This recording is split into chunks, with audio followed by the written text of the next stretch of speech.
Assalamualaikum warahmatullahi wabarakatuh. Selamat sore para sahabat saya semua. Semoga kita dalam keadaan sehat dan tetap diberikan semangat ya menjalani kehidupan ya. Sore ini saya ingin bercerita sedikit ya tentang kejanggalan yang masih saya rasakan, yang menurut saya sampai saat ini masih di luar logika saya ya. Masa itu menjadi misteri bagi saya, yaitu waktu saya dan sahabat-sahabat ya, berempat orang sahabat saya melakukan pendakian ya, Uncu, Firman, Irwan dan Andre ya. Kami berlima itu ya. Yang saya rasakan pada saat itu waktu kami telah sampai di Cadas nih ya. Kami telah sampai di Cadas dan kita instruksikan untuk beristirahat di situ dan membuat sarapan pagi ya. Jadi membuat sarapan pagi ini kami waktu itu bikinnya 2 kali ya, karena kami hanya membawa 1 nisting pada saat itu ya. Nisting itu legend tuh ya, buat nisting, dan perapian kami waktu itu parafin ya. Parafin waktu itu sangat legend ya, legenda kita itu parafin. Jadi kami mulai sarapan membikinnya ya, karena tidak bisa 2 kali, jadi kami 2 kali masak ya. Jadi masakan yang pertama saya dan Uncu ya, Jopri Deska tuh yang di akrab disapa Uncu ini ya. Nah, kami masak duluan loh, masak pertama ya. Jadi setelah itu masak, dan Uncu menginstruksikan untuk saya dan Andre makan duluan. Saya dan Andre makan duluan. Habis itu Uncu lanjutkan untuk memasak yang kedua ya. Saya ini ya dan Andre makan duluan. Habis makan, Andre pun menuju puncak bersama saya ya, menuju puncak, dan 3 orang sahabat saya ini masih di Cadas ya, untuk menunggu sarapan ini masak juga ya. Setelah makan nanti baru mereka yang menyusul, kami berdua ke atas. Jadi sampai sore hari mungkin sahabat-sahabat ini merasa bingung, mungkin dari siang itu ya mencari kami juga, tidak ketemu, dan sampai malam pun datang ya pada minggu itu. Kalau kami waktu malam itu udah sampai di bawah itu ya, di bawah jurang itu ya. Jadi kejanggalan yang saya rasakan pada saat itu, ketika sampai malam kami tidak ditemukan dengan sahabat kami ini ya. Sahabat kami ini, mereka memutuskan besok pagi untuk pergi ke posko ya, posko tempat awal pendaftaran kami untuk muncak hari itu ya, untuk muncak. Dan sampai di sana yang anehnya itu, nama kami ini tercoret. Saya rasa itu bukan orang posko yang mencoret. Kalau dalam analisa saya, itu adalah suatu kejadian yang di luar logika. Kalau seandainya nama itu ada yang dicoret, sudah dipastikan nama Uncu, Irwan dan Firman pasti ikut tercoret, karena kami waktu itu satu rombongan. Kenapa pada saat di posko itu sahabat-sahabat kami itu melihat yang tercoret, pas sekali nama kami berdua. Makanya Uncu dan kawan dan sahabat-sahabat yang berdua itu berpikir, mereka sudah turun duluan nih. Karena kami kan mau ikuti acara nih, ada acara di Malibo ya. Jadi kami kan setelah puncak kami langsung ke Malibo untuk melakukan kegiatan juga ya, ada acara di situ ya. Dan 3 orang sahabat kami itu berpikir seperti itu. Dan akhirnya mereka pulang dan sampai di rumah kan tidur. Besok paginya bangun, dan Uncu pun bertanya kepada sahabat saya juga ya, sahabat kami ya, Angah itu ya. Nah, apakah Ngepeng dan Andre pergi acara semalam katanya kan? Mana dia katanya kan? Pulang duluan aja katanya. Enggak ngajak. Apa salahnya kita sama-sama ikut acara kan begitu katanya kan? Enggak ada. Uncu dan Andre nggak ada, Ngepeng dan Andre nggak ada Uncu kata gitu kan. Mendengar Angah yang berbicara seperti itu, Uncu pun mulai panik nih ya, panik, dan segeralah melaporkan keadaan kami ini ke Sekber kan gitu. Jadi yang menjadi janggalnya pada saat itu, kenapa hanya nama saya dan sahabat saya Andre yang tercoret pada saat itu kan. Kalau secara logika saya berpikir itu agak aneh juga ya. Harusnya kalau memang tercoret pasti teman-teman kami yang lain itu juga ikut tercoret. Itu satu misteri bagi saya itu ya. Dan yang kedua yaitu waktu saya berada di rumah sakit ya, kami telah menyatakan bertemu dengan warga Sungai Puar ya, dekat Badorai itu ya, kami ketemukan dan kami dibawa ke rumah sakit LC ya, rumah sakit LC Bukit Tinggi. Jadi di sana saya langsung dirawat bersama Andre dalam satu ruangan ya. Saya berbaring di situ dengan Andre sambil diinfus ya. Jadi yang janggalnya pada saat itu ketika Andre ini sudah memegang tas dengan bangga Andre ini memegang tas nih, karena itu tuh adalah kenangan sangat berharga bagi kita lah berdua kan. Habis hilang ada dokumentasinya kan begitu. Jadi waktu Andre meluk itu tas, tiba-tiba seperti ada orang yang datang katanya ya, ingin mengambil tas tersebut, tapi pada saat itu orang itu bawanya aneh. Dan ketika Andre berteriak, tas sama Gonje gitu kan. Iya, ini adalah mau ngambil katanya kan, tapi kami berdua itu seperti tidak bisa meronta untuk melawan ya di dalam ruangan itu. Dan yang anehnya lagi, waktu itu di dalam ruangan itu saya rasa sekali ada sunyi seperti ruangan itu disembunyikan atau tersembunyi ruangan itu di dekat rumah sakit itu ya. Saya ingat sekali waktu saya tidur itu, waktu saya berbaring itu ya, seperti tersembunyilah tempat itu dalam bayangan hari itu pada rasanya kan. Tapi pas dia orang itu datang, rasanya tempat itu sepi. Itu anehnya. Jadi setelah tas itu berhasil dia bawa baru saya rasa kami sadar lagi ya, siapa yang ngambil itu katanya dia kan. Kurang ajar sekali, itu dokumentasi yang sangat berharga bagi kita dibawa ya kan. Pun akhirnya ya udah gitu, belum rezeki kita. Saya pun berbaring di situ rumah sakit, sama-sama tertidur bersama Andre ya. Tapi waktu saya berbaring itu tiba-tiba saya meronta ya. Dalam tidur itu seperti meronta. Rasanya saya bermimpi seperti gimana itu, ingin lepas, seperti masih terkurung juga di dalam hutan sepertinya ya. Lalu Andre bertanya, kenapa Beng? Ada Andre, aku seperti dikejutkan kan. Meronta cukup beberapa kali juga tuh, saya meronta ya, mengigau pada hari itu ya. Dan keesokan harinya dari kedua kan saya masih di rumah sakit tuh, tiba-tiba bapak yang nolong kami itu dia datang ke rumah sakit itu ya, dalam keadaan demam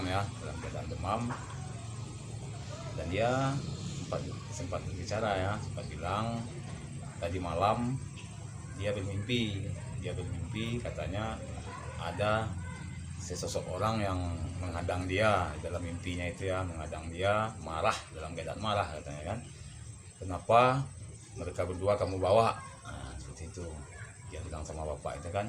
Jadi bapak itu sempat jawab dalam mimpinya katanya, ya karena dia butuh bantuan kata bapak itu kan. Ya tidak seharusnya kamu bawa, pokoknya ada marah lah orang yang dalam mimpi itu, karena bapak itu membawa kami berdua lalu pagi harinya bapak itu terbangun merasakan badannya tidak enak ya, dan langsung demam, dan dia ceritakan di rumah sakit ya. Jadi waktu kejadian itu mungkin karena saya faktor kelelahan seminggu di hutan belantara ya, yang tidak ada penghuninya, yang tidurnya di situ ya, dalam keadaan lelah. Mungkin pas saya dibawa itu masih mengalami trauma, mungkin pas saat saya tidur itu kan masih ngeronta juga diri ya pada saat itu. Nah, itulah satu kejanggalan bagi saya. Satu lagi, di mana waktu tas itu ingin diambil dari pangkuan Andre ya, dan tidak bisa melawan, dan sejenak pada saat itu ruangan itu seperti sunyi, hanya saya berdua sama Andre. Ketika orang itu mau ngambil dalam situasi yang saya rasakan pada saat itu ya. Jadi itu satu misteri juga ya bagi saya dan Andre sampai sekarang ya. Jadi itulah satu kejanggalan yang saya rasakan tadi ya. Makanya untuk para pencinta alam yang sekarang masih muda ya, masih semangat, yang begitu menggebu-gebu semangatnya dalam ingin melakukan pendakian, saya hanya memberikan sedikit cerita ya, bahwasanya dalam kita melakukan pendakian itu bersama kawan-kawan atau sahabat kita ya, dalam tim itu kita harus menjaga suatu kekompakan. Walaupun sebelum berangkat kita itu berkawan-kawan, namun setelah melakukan sebuah kegiatan pendakian yang namanya sang leader, kita harus menghargai dia sebagai leader dan mendengarkan apa yang dia katakan ya. Dan yang untuk yang kedua, bagi para pecinta muda ini yang kan sekarang ini lagi marak-maraknya untuk mendaki, jadi kita harus pastikan bahwasanya segala perlengkapan kita itu dari bawah itu harus kita pastikan benar-benar lengkap semua ya, baik itu dari sepatu, sarung tangan, sarung kaki ya, jaket, dan penerangan ya seperti senter atau spotlamp ya yang kita pakai itu harus apa ya. Dan yang penting sekali ini ya bagi para pencinta muda nih yang lagi semangatnya ini, jangan lupa membawa bekal, terutama bekal diri ya, dan yang kedua seperti jangan lupa membawa beras. Dalam kita berkegiatan tuh bawa beras, itu penting. Kadang itu yang sering lupa ya, bawa beras, dan kalau perlu bawa sambal itu dari rumah dan makan kita di situ enak dan bergizi ya. Dan yang terpenting bagi pecinta muda untuk selalu menjaga kekompakan tim ya, jangan terlalu memaksakan ego sendiri ya. Kita harus bisa memahami antara kita dan sahabat-sahabat atau kawan-kawan kita yang sama-sama melakukan kegiatan pendakian ya. Saya tahu ya, karena masa muda itu adalah masa dimana kita yang merasa paling kuat dan kita yang merasa paling tangguh kan begitu. Dan bagi para adik-adik saya yang sekarang lagi gencar-gencarnya untuk mendaki, kita harus mempunyai sikap juga ya bersama sahabat-sahabat kita atau kawan-kawan ya. Kita harus bisa memahami di mana satu hal yang namanya jangan sampai ada pikiran itu kosong. Jangan sampai ada pikiran itu kosong ya. Karena kalau pikiran kita itu kosong, maka hal yang tidak mungkin terjadi pasti akan terjadi. Maka dari itu kita harus berpikir positif ya, jangan sampai kita bingung atau berpikiran kosong pada saat melakukan kegiatan tersebut ya. Karena saya pernah ya, waktu saya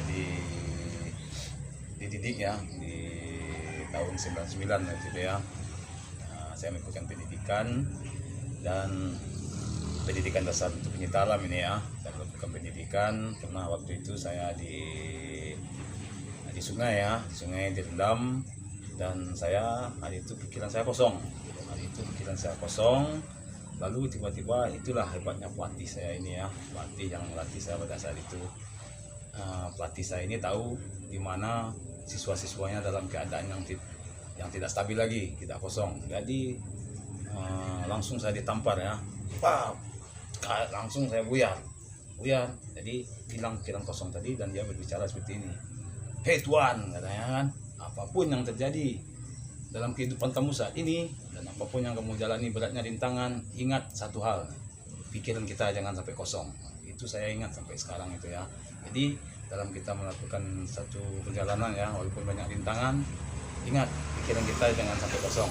Kita harus tetap fokus dengan kegiatan yang kita lakukan. Para anak-anak muda yang lagi tangguh-tangguhnya ini ya untuk melakukan penelitian, harus kita ingat itu semua ya, karena dengan itulah kita bisa memahami makna perjalanan bersama kawan-kawan atau sahabat-sahabat kita. Itu penting sekali itu bagi yang muda-muda yang lagi semangat-semangatnya ini ya.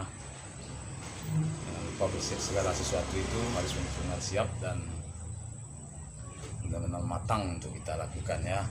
Jangan sampai hanya nanti kita melakukan sebuah kekonyolan dan tidak punya bekal diri ya, akhirnya kita menjadi sia-sia kan begitu. Karena saya berbicara seperti itu, pernah waktu saya melakukan camping bersama 7 orang teman juga ya, 7 orang teman juga di sebuah daerah ya. Jadi kita perginya ini 8 orang nih, ceweknya 3 dan laki-lakinya 5 orang ya. Jadi waktu itu yang dibawa sleeping itu hanya satu. Jadi sleeping itu satu. Ketika malam datang, sleeping ini dikasihkan sama cewek ya. Jadi yang cewek yang bisa masuk di dalam itu hanya 2 orang. Jadi mungkin yang satu ini merasa iba hati ya, atau merasa sedih, akhirnya dia ngelamun